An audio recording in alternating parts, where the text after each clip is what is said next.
This is Nintendo DS. The Nintendo DS was a deeply flawed device. Much like most everything Nintendo has created, it was riddled with innovations which allowed for distinctly original gameplay ideas, but was also hampered by a lackluster control scheme and dated technology that set it at about the level of the PS1, which, when it launched in 2004, was a major downgrade from the consoles of the time, so everything that released on it was ports of old games or custom-made, watered-down versions of console games. And since the PSP would come out a year later with much more impressive specs, it's easy to wonder how the DS could succeed in the market. But, unsurprisingly, given Nintendo's handheld track record, it sold like gangbusters, whatever that phrase means, and developers were more than happy to license out their console titles to whatever handheld-focused studio was willing to port them to the bulky clamshell. Its unique dual-screen design allowed for some truly brilliant uses, such as vertically focused platformers and clever RPG battle mechanics, as well as some games that split the two screens with useful information on one and gameplay on the other. The issue, and why we're here today, comes when the games try to bite off a bit more than the console can chew. For every definitive version of a classic game, there's a Sonic Dark Brotherhood, or whatever that garbage game was called. But not all of these games that probably shouldn't have been made for the system were actually bad. They just generally had to sacrifice some level of playability to work on the weaker handheld with no analog stick. So, without further ado, let's dive into some of these, because there's a lot to get through. There's no specific rules or anything for this list, but I will be discussing them in categories so it's a little easier to understand. So yeah, roll the intro. Let's get started.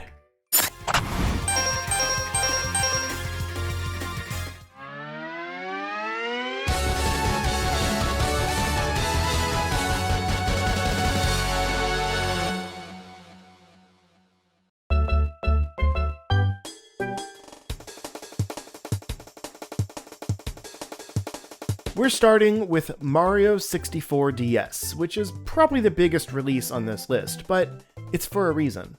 It helps explain the method of judging these games. I don't care how popular or obscure the game is, or whether it's a first-party or one-off developer. There's a lot of games on the system that just don't quite get it right for whatever reason, and this game is the perfect example of that. It is essentially an enhanced port of Mario 64. The definitive version of that game, you might say. It is structurally the same, with a hub world in Peach's castle and multiple other worlds hidden inside paintings that each have a set number of objectives to complete, and those reward you with stars that unlock more doors and floors of the castle, and ultimately allow you to beat Bowser. Do I really need to explain this N64 classic? Well, yeah, kinda, so that we can delve into the differences in this version. It introduced a whole slew of new stars into each world, for one, as well as a few new worlds to explore, and even the inclusion of multiplayer, though it's mostly limited to little battle minigames. That multiplayer, though, is also shown through the presentation of the story. Whereas before, it was a solo adventure with Mario, despite the pre-internet rumors that Yoshi and Luigi could be unlocked. But now, there's actually 4 playable characters that each have their own abilities. Each one has to be unlocked as you play the game, which is generally where the new areas come in, but then you can switch between them as needed. But if there's a specific character that is the only one that has the abilities to do a part of a level, you can usually find their cap somewhere to transform and get through that section.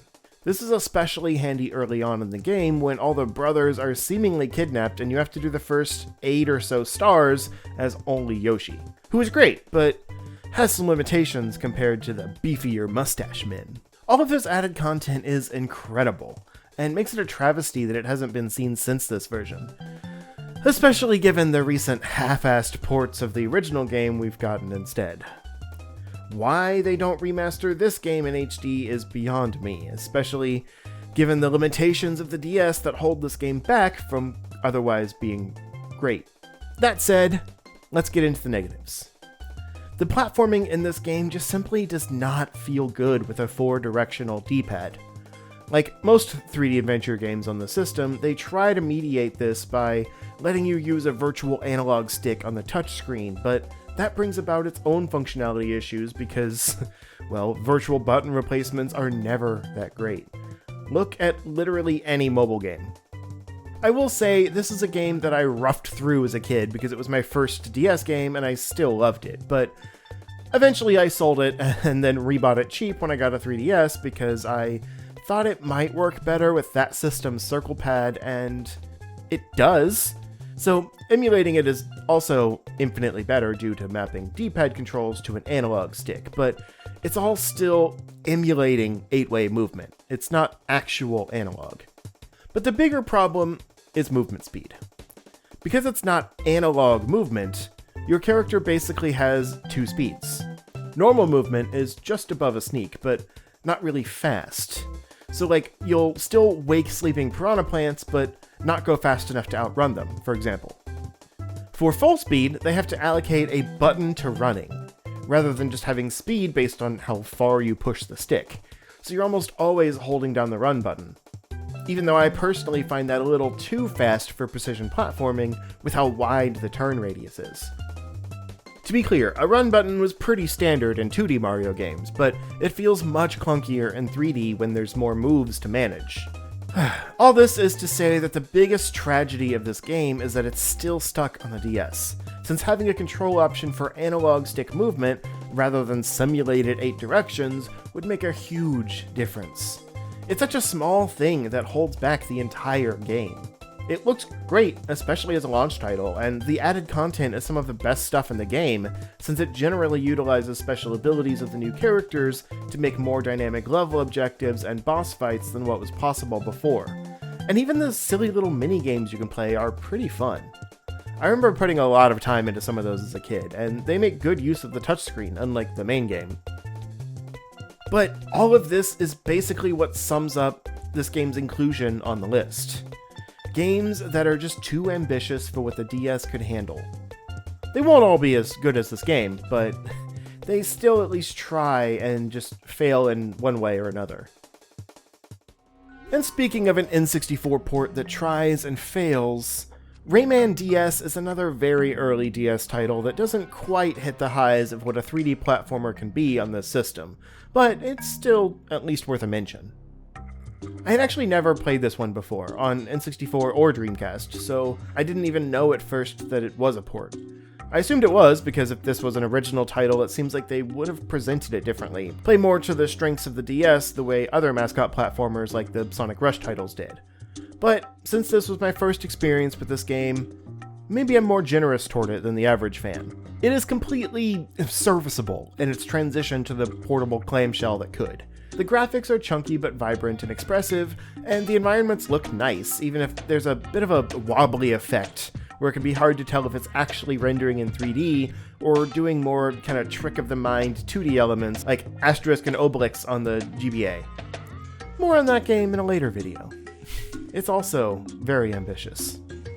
I will say, in general, I've never gotten super into Rayman as a character. His moveset is a little simple for my liking, so I don't have a lot to say about this game, but I thought it was a worthy follow-up to Mario because the two games are fairly similar in their port approach, but this one just misses the mark by a few more miles.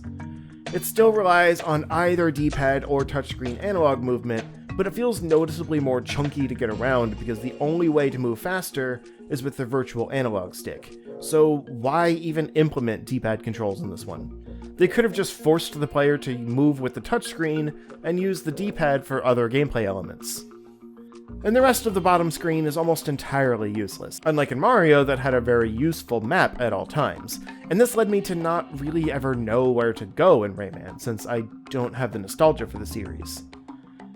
Like I said, it's totally serviceable, and I respect that they were able to kind of make it work, but there's no major changes or improvements in this version over the console one to make it worth playing over those. Definitive version, this is not. But it's fine. Wait, do you hear something?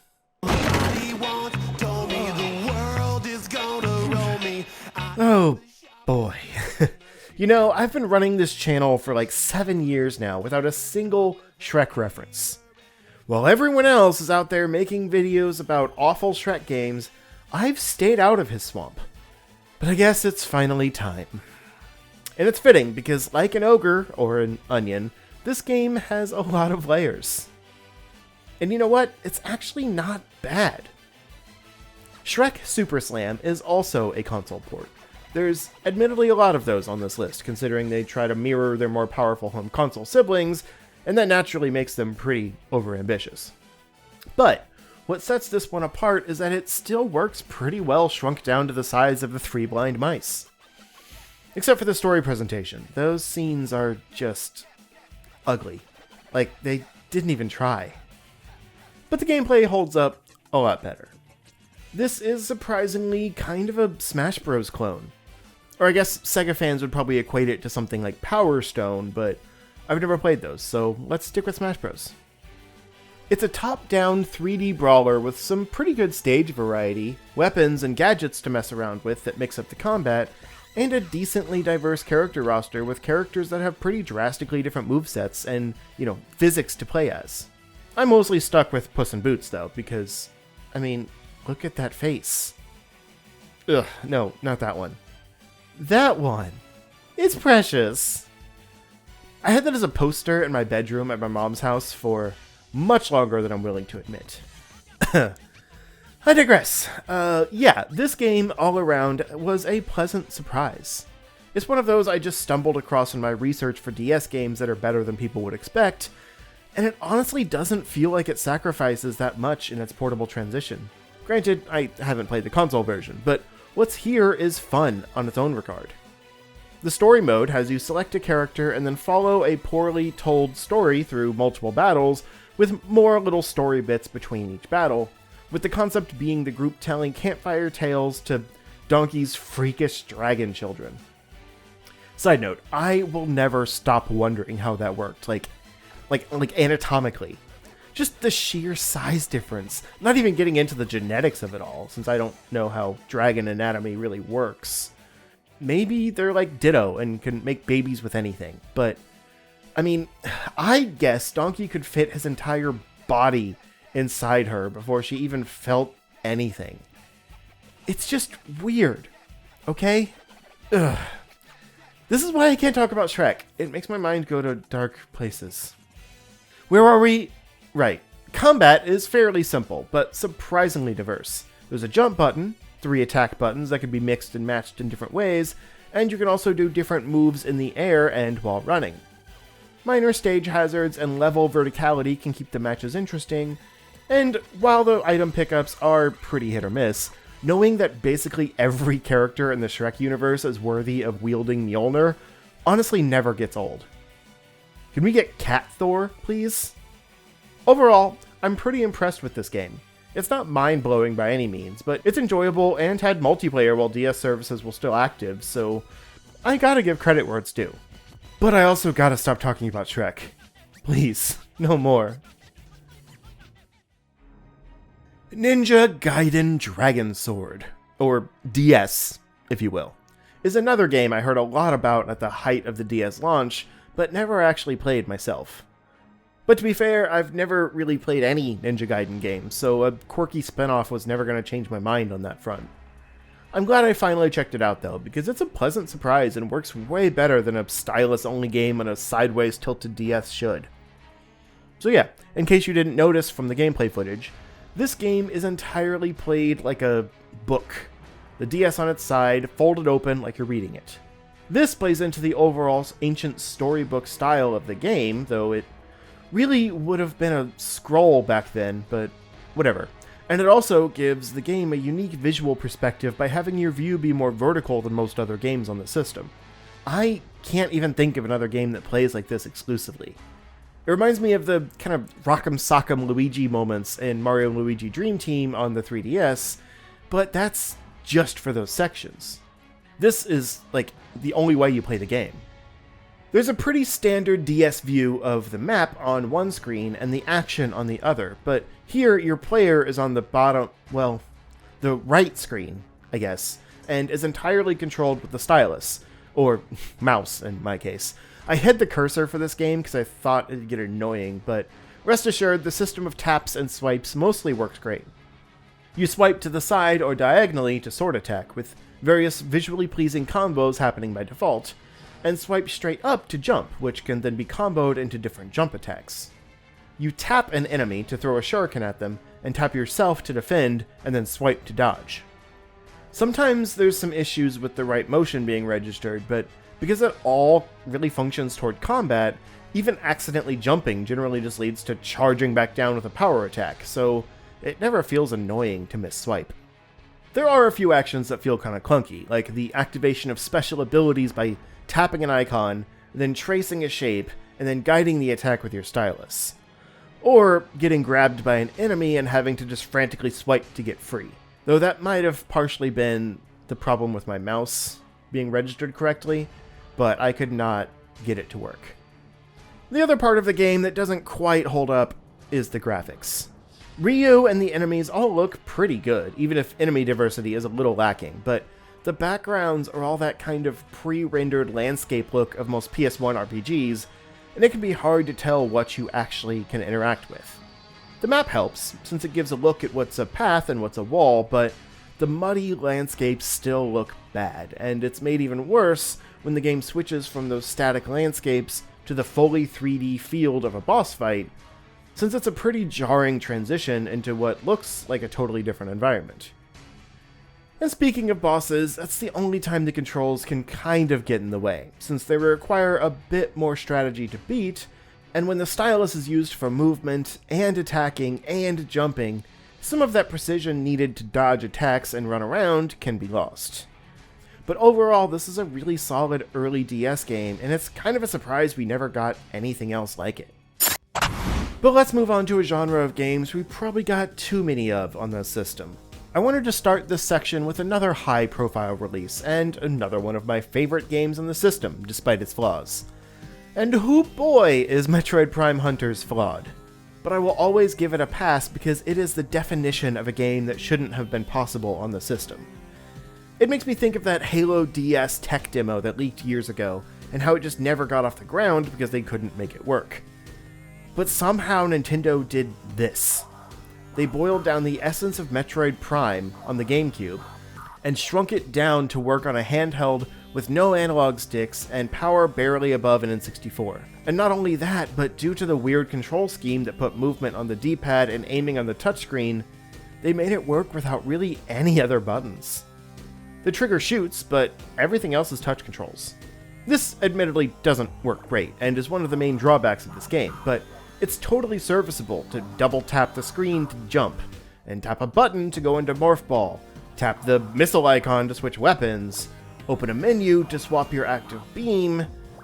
The fundamentals are all there, and the more bite-sized planets you explore are all diverse and visually interesting, but because of the pared-down moveset, a lot of the game devolves into killing waves of enemies in a locked room to move forward, or scanning a series of symbols to solve a puzzle.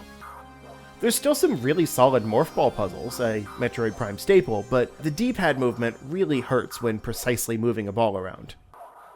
There's also a few good boss fights, but even they get repetitive since it tends to be a slight variation of the same few bosses on each planet, made even more of an issue when the overall structure of each planet is essentially the same. These planets have you finding a set of keys that unlock the room to the boss arena, and then you kill the boss and take its, crystal or whatever that opens up the Gaiden system to other planets. And then a countdown starts and you have to rush off the planet. There's rarely any reason to backtrack in the game since you don't really get new powers in the traditional sense, just more beam weapons that unlock new areas of the planets. So this linear structure gets pretty old by the end, even though the game itself is really well made. There's still some secrets off the main path where you can find energy tanks and missile expansions, for example, but it's much more ancillary than the average Metroid game. I get that memory is limited, so they had to cut corners somewhere, and they chose to do it by having you fight the same enemies over and over again, and pad the playtime with rushing back through each planet, as well as a lot of the same looking hallways and stuff, but I think I would have rather they just tighten up the game itself and make each planet more interesting. Maybe just have 2 or 3 larger planets with more to do and fewer samey bosses. Now that the lead is thoroughly buried, though, the main gimmick here is the Hunters element, and that's where they seem to put most of the boss development into. Basically every planet has Samus clashing with another bounty hunter, and these fights are all pretty good, but feel much more like traditional run-and-gun shooters than the multi-phase, like puzzle battles that a lot of the best Metroid Prime bosses are remembered for being. I honestly can't even remember who most of these hunters are, and the only one that's even stood out since that game is Sylix, which... why he's so special, I don't know, but here we are.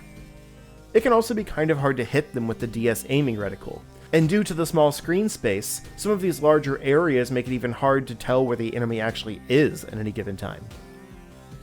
Overall, this game falls short because it just had to sacrifice too much in order to fit onto a DS cartridge.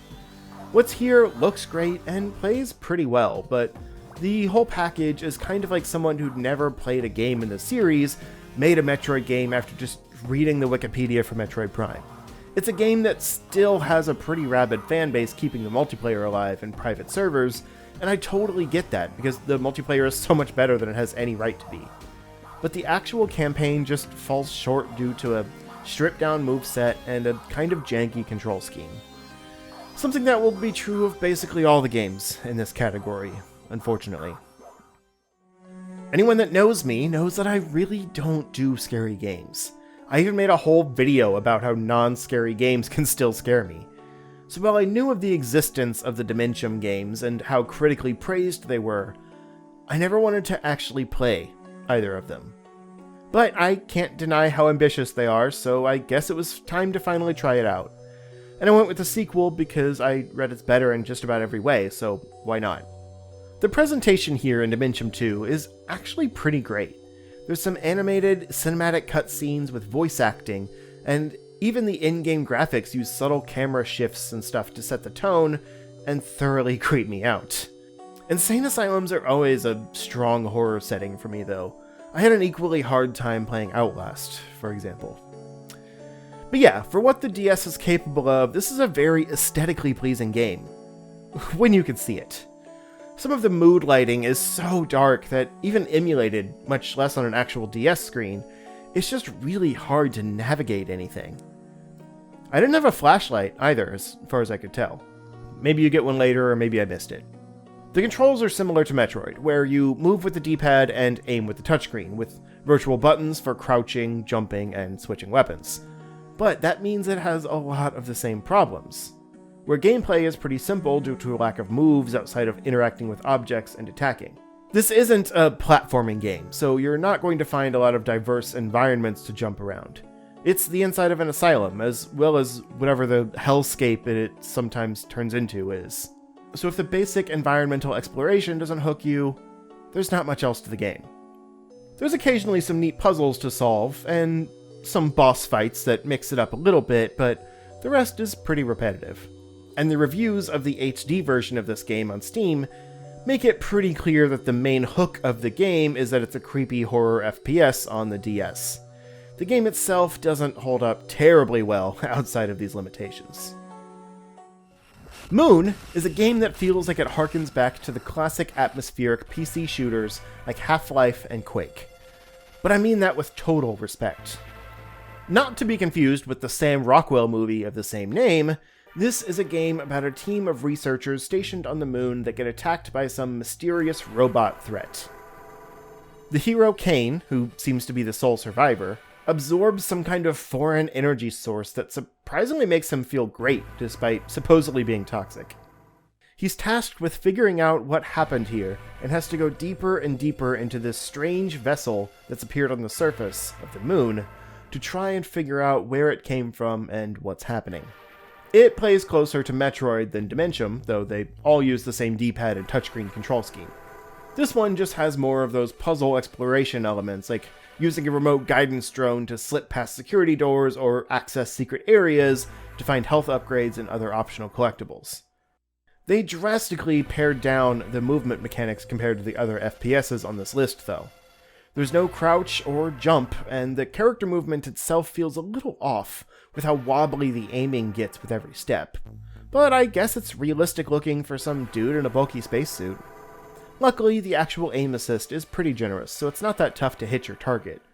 Which is good, since they come out of nowhere and hit hard.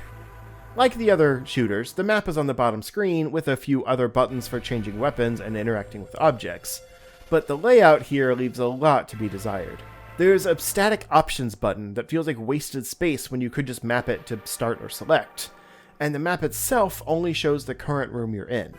To get the full map, you have to tap the map button on screen. I like the idea of it being zoomed in by default, but considering it doesn't show enemy locations or any kind of radar or anything, there's not much benefit in keeping the very simple room layouts visible at all times. It'd be better if they stuck with a radar and then you go into the map to see all of the rooms, similar to how Metroid Prime Hunters does it. The way I would redesign this layout is to have a dedicated button for your remote drone, rather than having it in the drop-down with all the other weapons, as well as, like I mentioned, a more useful map radar on the bottom screen. Minor nitpicks aside though, this game is a very pleasant surprise. It's not one I bothered trying back in the day, despite reviewing pretty well, but it was an obvious pick for this list just from what I already knew. And then while recording, I wanted to just keep playing, because it was actually better than I even expected. I'll probably go back and finish this one, honestly. It's worth noting there was also a 3DS remake called Moon Chronicles that retells and expands the story in more of an episodic release. So anyone interested might prefer to play that version, but even as a DS game, it holds up really well by not trying to do too much and just focus on being a competent space shooter with light puzzle elements. I covered James Bond Bloodstone before when it was suggested to me as an underrated DS game, so I won't spend too long on it, but I gotta say, as far as handheld James Bond games go, this one's pretty okay. It fares a little bit better than the first-person shooters, I think, because the third-person view gives you a little more control over Bond and his surroundings, though you do still aim with the touchscreen. The cover system also makes gunplay much more satisfying, since you can peek around corners and aim before you have to actually be seen. The way the game sometimes uses the face buttons doesn't feel great, since you still mostly control it with the D-pad, trigger, and touchscreen, but those times when you need to hit a face button are pretty rare, so it's fine. Though holding a button to run feels really bad, since you still need the touchscreen to aim and the D-pad to actually move while running. Throwing enemies in too makes for a generally bad time. But complaints aside, there's just overall a more dynamic, frenetic pacing to the levels in this game, and I think splitting it up into specific level missions like that saves it from some of the tedium of the other shooters on this list, where you're kind of wandering around aimlessly between bits of action. The first level of this game starts with you parachuting onto a boat, taking out the bad guys, and then riding a jet ski away as they try to take you out. Admittedly, not all of that feels great to control, but I do give it props for at least being adventurous, and it holds up pretty well next to its console counterpart. Albeit a little ugly and with grainy voice lines in the cutscenes. Bond here. I've located the courier's hideout. This is just a game that seemingly understood the assignment a bit more in regards to how to make this kind of game work on the DS. You know, make the levels more bite-sized without sacrificing the actual action and level diversity. And even if the game is overall still just an okay licensed tie-in, it's at least one of the better ones. On the other side of the James Bond coin, GoldenEye 007 is about as hollow as its console counterpart. This is already a game that was just fine. I mean, it's better than that other game that uses GoldenEye in the title despite having nothing to do with the movie, but even the console version kinda came and went without the legacy that the original GoldenEye has. Which is saying something, because that N64 game has not aged well either. But I digress. When they tried to pare the game down to the DS, a lot got lost in translation. The level design is straight up ugly, with a lot of samey looking environments that make it hard to even see enemies on screen, especially those small screens. So even on easy difficulty to get the recording, I found myself just spinning in circles trying to figure out where I was being shot from. And aside from that, they somehow simplified the controls even more than the other first-person shooters I've covered. You crouch by double tapping down on the D-pad, which barely works as intended and is even worse trying to play with an analog stick. And there's no jump or any other kind of acrobatic ability, so you're just kind of slowly sulking around shooting at enemies. I really didn't enjoy this. I almost debated taking it off the list, but the point isn't good games, it's overly ambitious games. And this is just that. Instead of trying to port the idea of the game to the DS, they just kind of slapped the console version onto the cartridge and called it a day without any consideration for how much screen real estate they had available or how levels would need to be changed to accommodate the resolution. They didn't just miss the mark, they failed the assignment.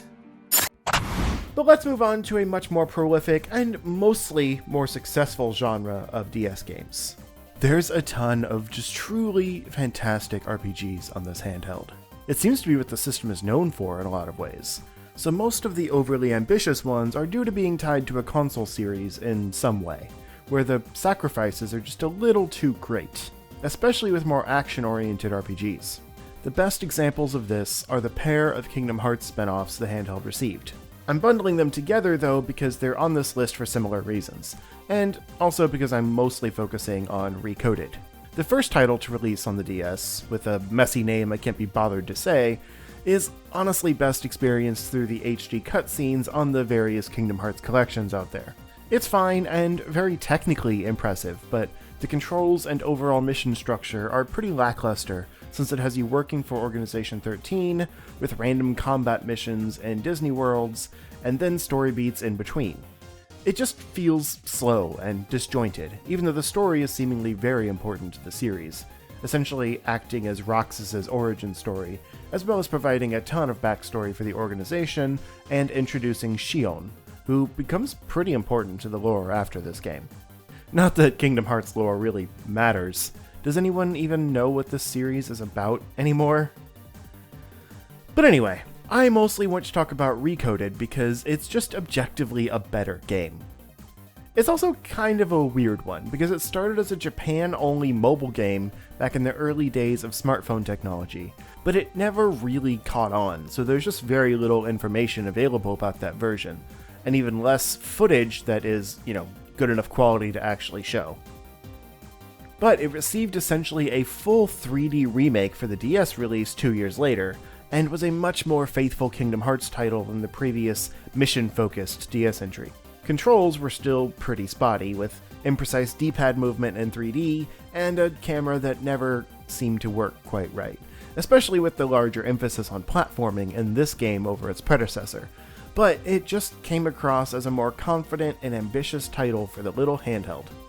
While there were fewer overall Disney worlds than probably any other Kingdom Hearts game, featuring only Alice in Wonderland, Aladdin, Hercules, and Beauty and the Beast, the actual gameplay felt more fleshed out and varied in each world.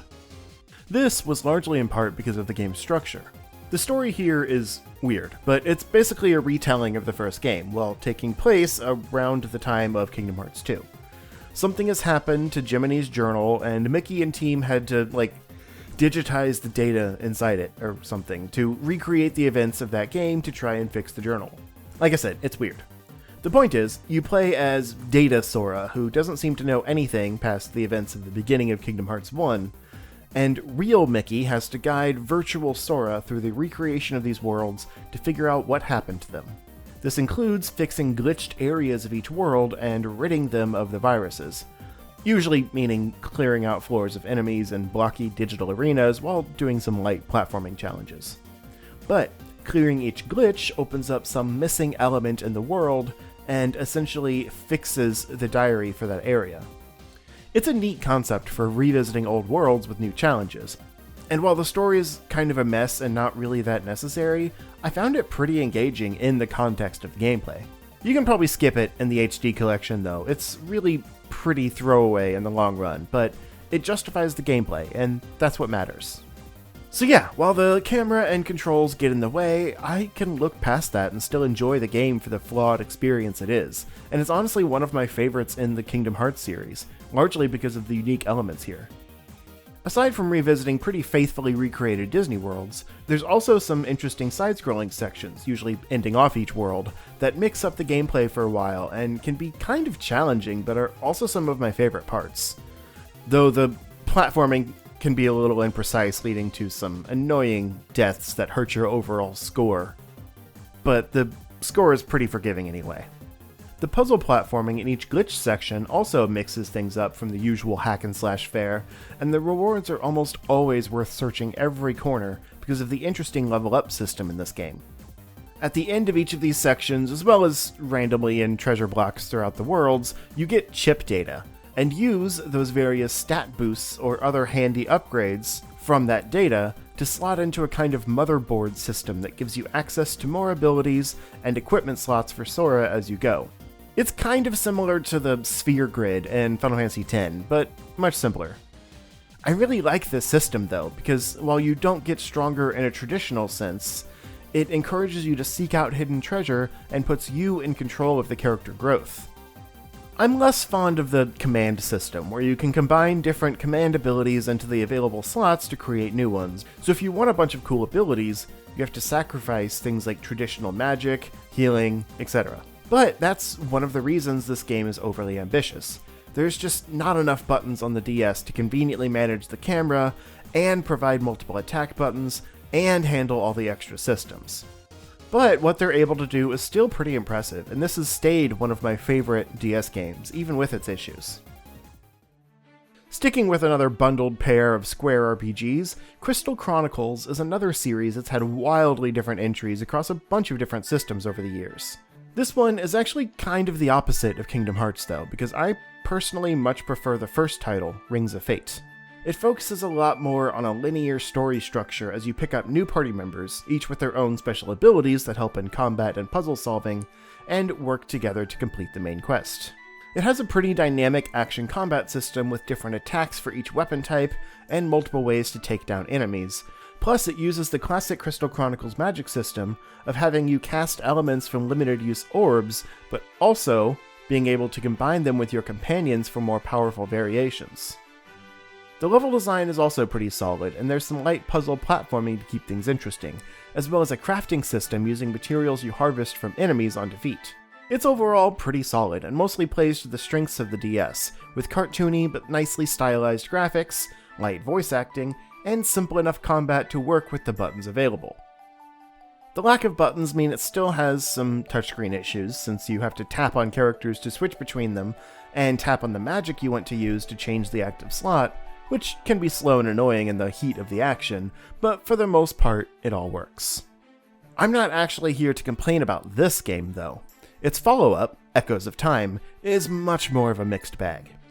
This game came out toward the tail end of the DS's life, and utilized a weird gimmick of being cross-play compatible with the Wii version of the game. This means that basically the same game was released on both systems, and all the controls and functionality had to work the same on both, despite having vastly different controllers and graphical ability. The DS version fared fine. It used the same engine as Rings and still looks pretty good, but it really hurt the Wii version. It was just slightly smoothed out and higher res compared to the DS one. It didn't look great. This did, as a bonus, fix some of the control issues from Rings, since they had to have another way to interact with the touchscreen, so switching characters and magic was done with a kind of clunky combo of holding R and hitting a D-pad direction, but that's about the only thing in the game that felt better. And even then, it's, like I said, still kind of clunky. Combat here is weirdly watered down, which is saying something because it was already pretty simple, and the interesting party members with unique abilities have been scrapped in favor of optional multiplayer. So most of the game is just exploring an area fighting enemies, and collecting loot. It also feels noticeably more aimless, since there's an NPC in town that catalogs your missions, and those missions tend to just be slightly different variations of finding things in the same areas, and some missions can only be done in multiplayer, which doesn't hold up well with the online for the DS and Wii being long dead now. You can recruit CPU party members in town, but there's little variation between them aside from their race and key weapon, so they have no personality or character arcs of their own. It just all feels noticeably more hollow than its predecessor, and I think that's largely due to trying to make a cross-platform multiplayer-focused title between two systems that both have simple controls, and different set of gimmicks. It's the kind of idea that maybe just should have been scrapped, which is a shame because the Crystal Chronicles branding seemed to be on an upswing with Rings of Fate expanding the scope of the series. Instead, we got more weird Wii entries after this, and then that awful HD remaster of the original game. But, you know, Square will be Square, making one bad decision after another. Moving on from Square, I've never been a big Phantasy Star fan, but in my research I found this praised DS title called Phantasy Star Zero that fans said was the best online multiplayer experience on the DS, so I had to check it out. Granted, I can't try it online, but the essence is still here in the offline story campaign, and just by nature of being basically an MMO on the go, it earns a spot as overly ambitious. But how does the actual game hold up? Pretty okay, actually.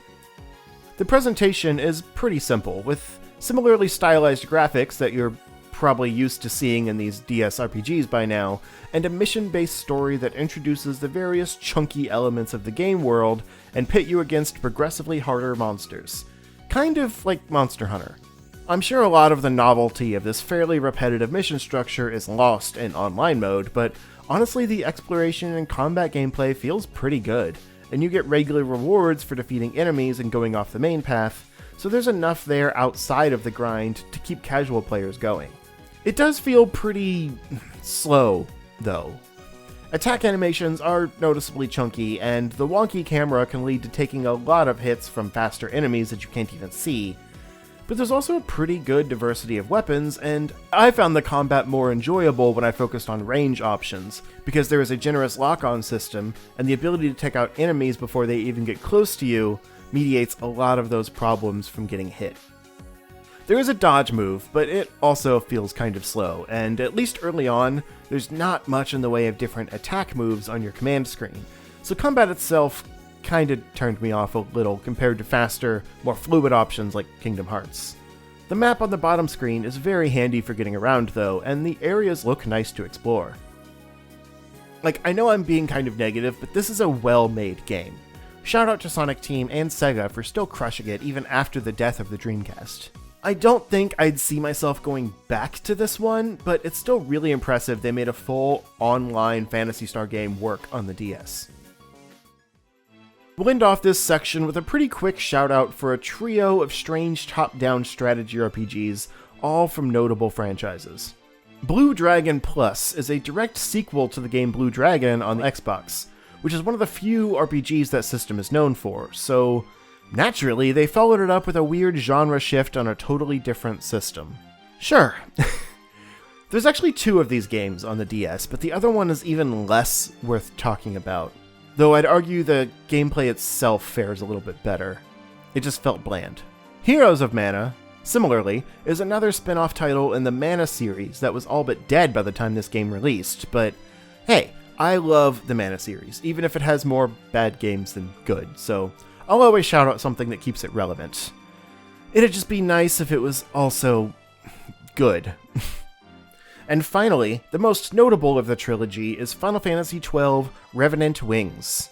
This is also a spin-off sequel to the PS2 original that follows Vaughn and Penelope on their own air pirate adventures, but it weirdly adapts some elements of the original's battle system, like gambits, into a kind of strategy auto-battler that just doesn't work that well. None of these strategy RPGs really work on the DS. Movement is too slow, and the screen is too low resolution to manage the kind of action on screen that those real-time games require. They all three basically boil down to the same formula. Juggle your main characters and any minions they have, and direct them to attack enemies, heal companions, grab treasure on the map, etc.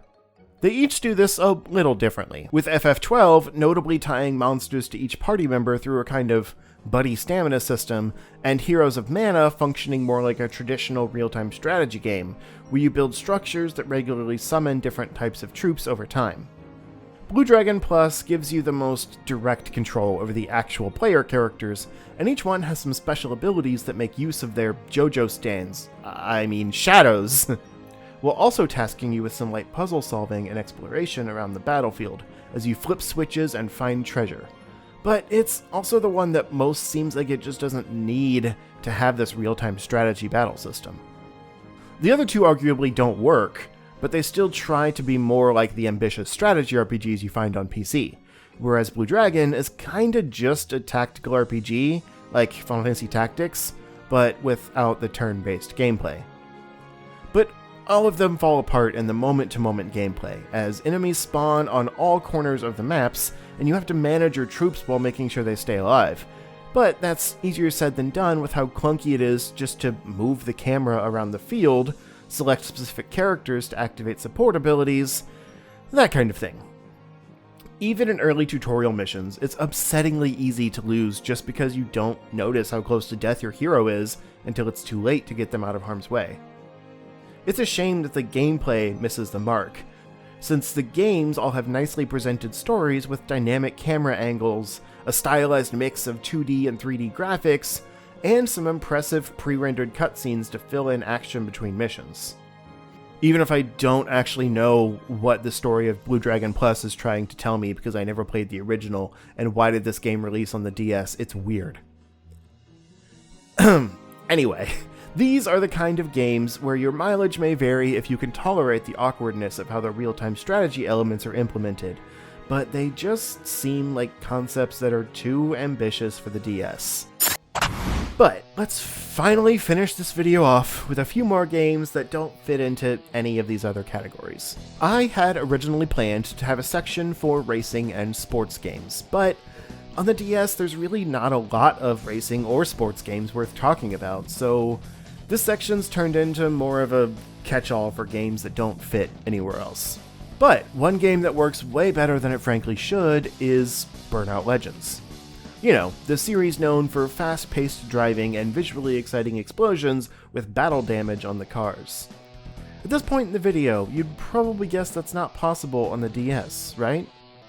Well, you're half right. This is very much a downgraded take on the franchise, especially in the vehicle population and crash visuals department, but they also managed to do a lot with it still.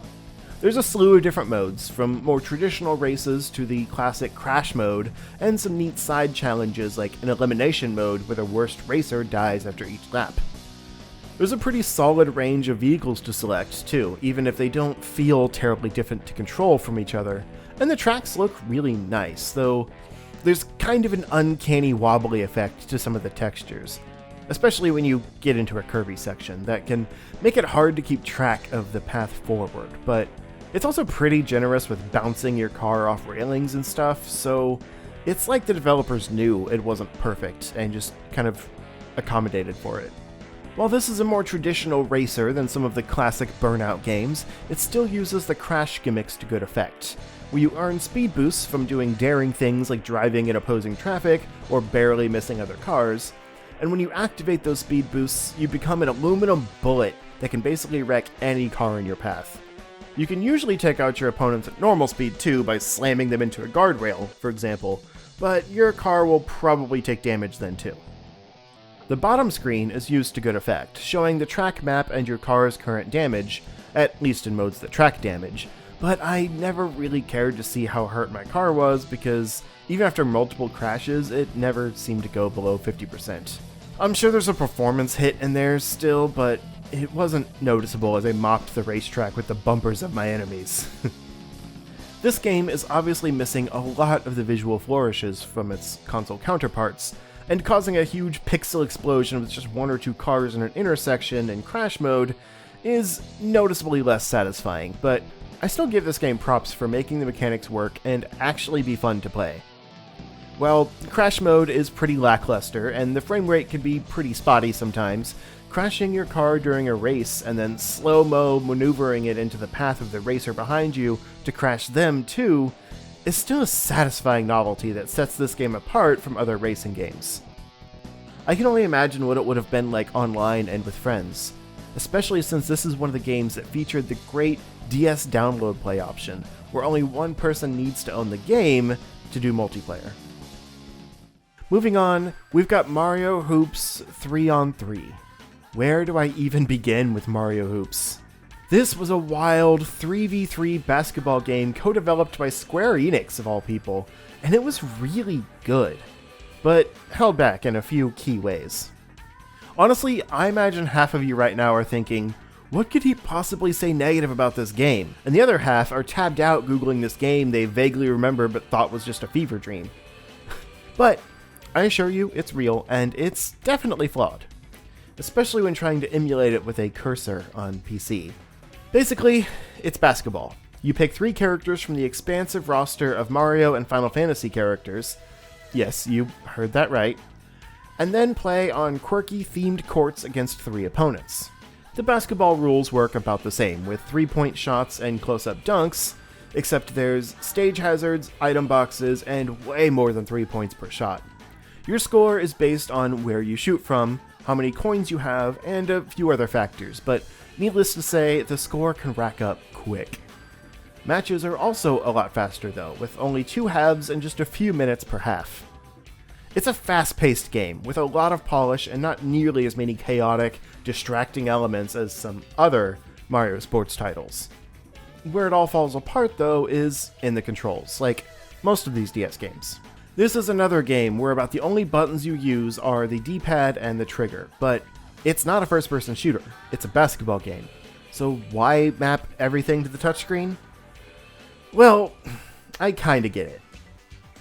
You tap around on the screen to control where you dribble the ball, which is useful for playing keep away with the opponents as well as collecting coins to build your score bonus before shooting. You swipe in a diagonal direction to pass to either of your teammates and swipe up to shoot. And if you're dunking, you can also swipe up and down to style on the hoop for extra points, with the risk of an opponent knocking you away before you score. It all kind of gives a lightly arcade style similar to Space Jam, but actually managing all those controls mid-game can be hit or miss. Pun intended. I find the controls are worse when defending, since you swipe up to jump and in a direction to dash or knock the ball away from the opponent, and those tend to overlap in annoying ways sometimes where you just whiff past the ball wielder as they get an easy and unearned shot. I'm honestly not sure how they could better map these controls to actual buttons, but what's here instead is easily the worst part of the game. It's the kind of thing that feels like mobile game controls, despite being on a device with a slew of physical buttons. I was still able to complete the whole game on my actual DS back in the day, but emulation has soured me on this game because it is so much tougher to do when mapped to a regular controller and mouse combo. I'd honestly prefer if they just ported this game to mobile with all virtual controls. At least then the virtual analog stick would probably feel better than the DS D-pad. All that said though, this game is dope and I love dunking on classic Mario characters as my cute little Moogle friend. He just looks so pleased with himself. Tony Hawk's American Skateland is another one of my favorite DS games of all time, and the second game in a row I've covered before in another DS video, but whatever. This Tony Hawk game is sort of a port of American Wasteland that came to consoles, except I'd argue it's better in almost every way. I didn't care for that one and its grungy story about building a skater haven. It felt more like an extension of Tony Hawk's Underground 2, whereas this title is kind of a celebration of a new skater's rising career. And it's also very ambitious for what the DS can do, putting its unique touchscreen gimmicks to mostly good use. Before you even get started, there's some nice customization options like designing your own skateboard and graffiti, as well as customizing your player's special moves and more. The actual Create a Skater is kind of awful, and the weird cel-shaded art style gets pretty muddy, even if it plays to the DS strengths more than something realistic would, but there's still an impressive amount of customization outside of your main character. The actual story mode finds you just making a name for yourself around Hollywood with the help of Tony Hawk himself as your mentor. You skate around taking odd jobs from people to show what you can do and eventually unlock new areas to test your skills.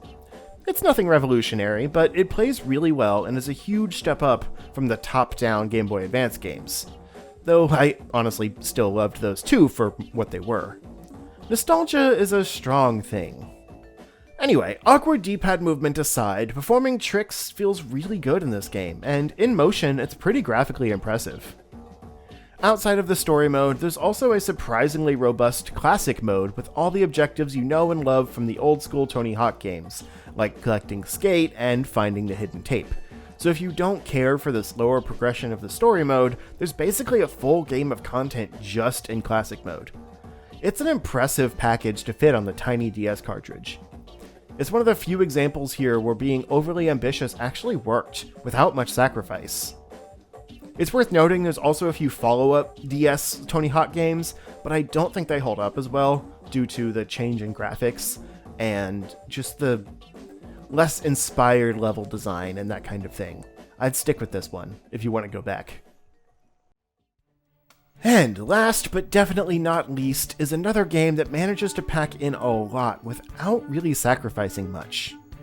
The Sims 3 is no stranger to fairly successful console ports, but the DS was the first time it really felt like we got the full package on a handheld. The GBA dabbled with Sims games, and I actually enjoyed the control one character in a more story-driven narrative structure aspect of those games, but even I was surprised that they got The Sims 3 on DS feeling arguably closer to the PC original than any of the other console ports, largely thanks to the touchscreen. I know, most of these games I've been shitting on poorly thought out touchscreen controls, but it works pretty well for a mouse-focused simulation game like this.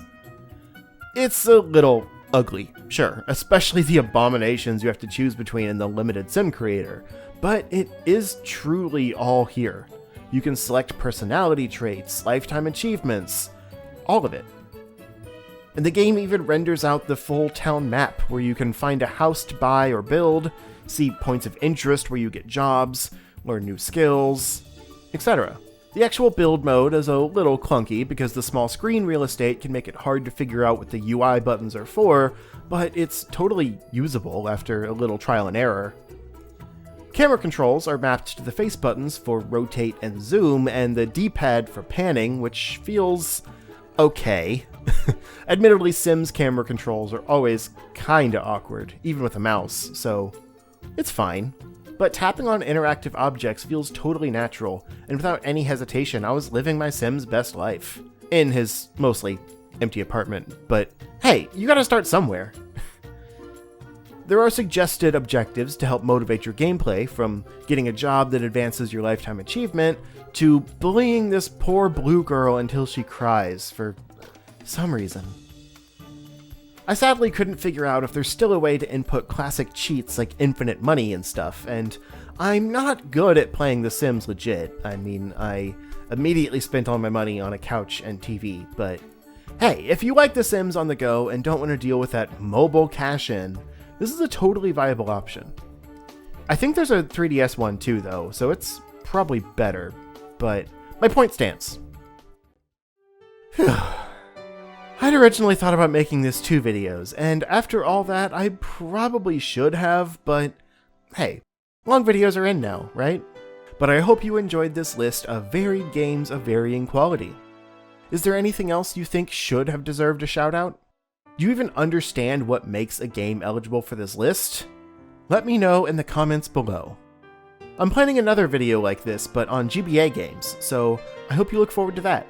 Thank you all for watching, and until next time, do something ambitious.